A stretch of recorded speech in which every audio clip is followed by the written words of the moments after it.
So, the Olympics. The best players so far has probably been Stewie.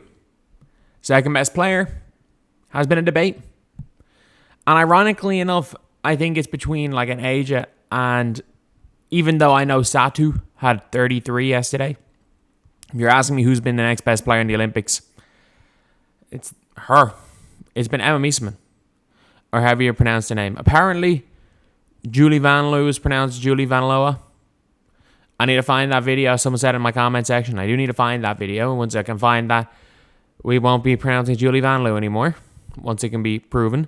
But until then, why not just keep saying Julie Van Loo while we can?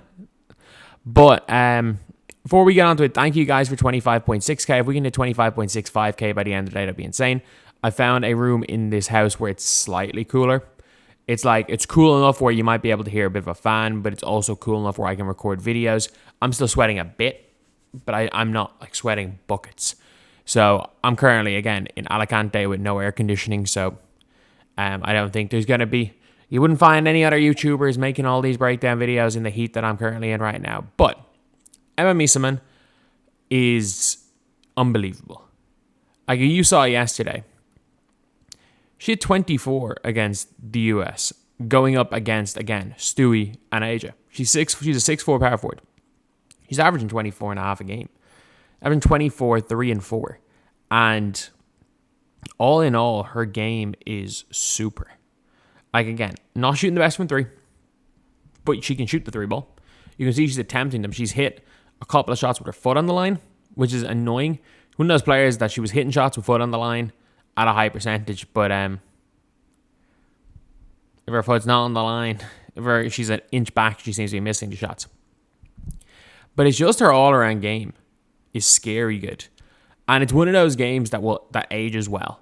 Like, it's not, everything is those like one-leg fadeaway jumpers, that high post passing, her movement off the ball, her cutting is exceptionally good.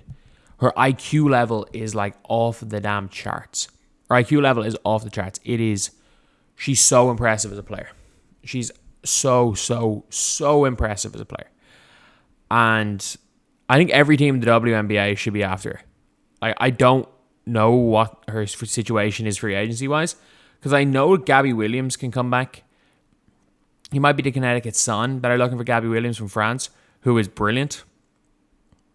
So I think, like, if you can try to convince, if a team can get her back second half of the year, she is a game changer. She's an absolute game changer.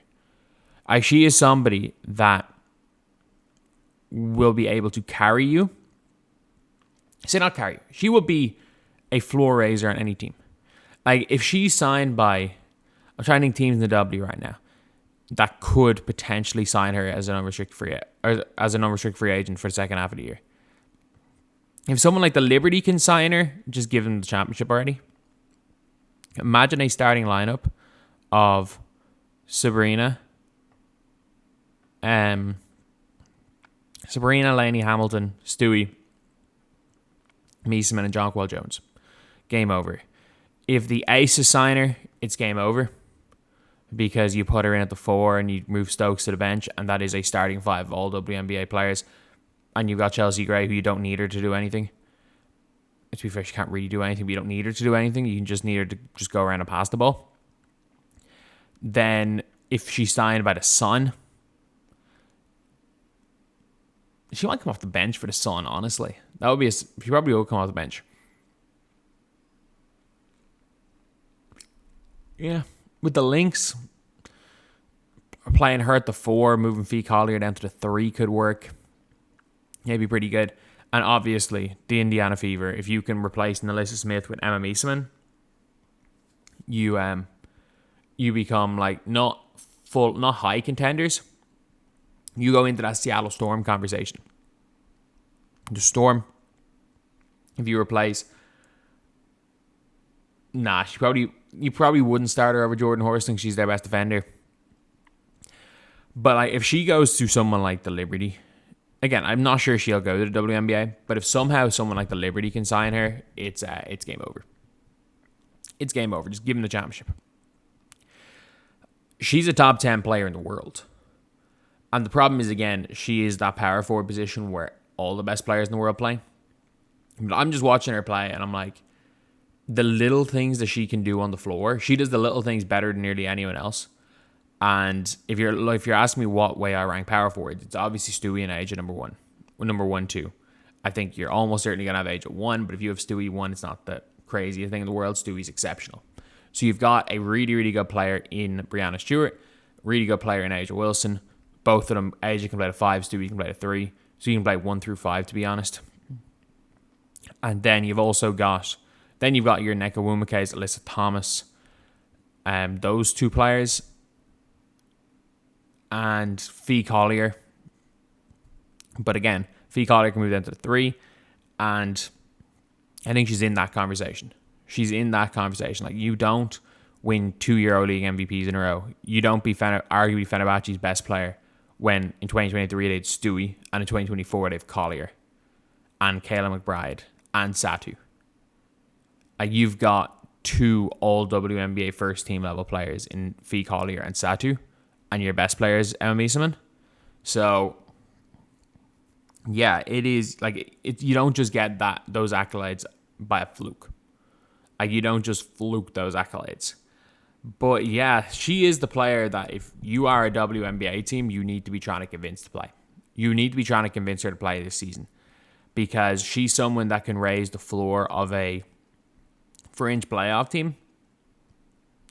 And again, she could be the playmaker that the Chicago Sky need. The only problem is that the space taken up by Cardoso and Angel Reese, but she's got a nice mid-range game, a really good mid-range game, in fact. She could be their point guard. Like, she could start for, I think Onion Ware is going to be starting, so she can start there, and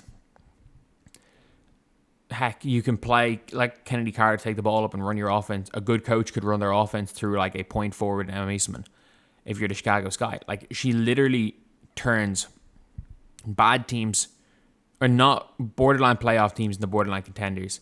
And if she goes to a contender, it's just give them the championship. That is the level of this player. And to be fair, Gabby Williams is not that much worse. I think Gabby Williams is an all-star level player, and the way she's playing the Olympics has been exceptional. So if a team can sign Gabby Williams, they're going to be in a great shot at winning it all as well. So anyway, that is the video. Let me know what you guys think. Do you guys agree? Do you guys disagree? I don't really see how you can watch the Olympics and disagree, though, because she's just been exceptional. I don't think there's any other way to describe it accurately. But anyway, that is the video. Thank you guys for watching. Please like, comment, and subscribe.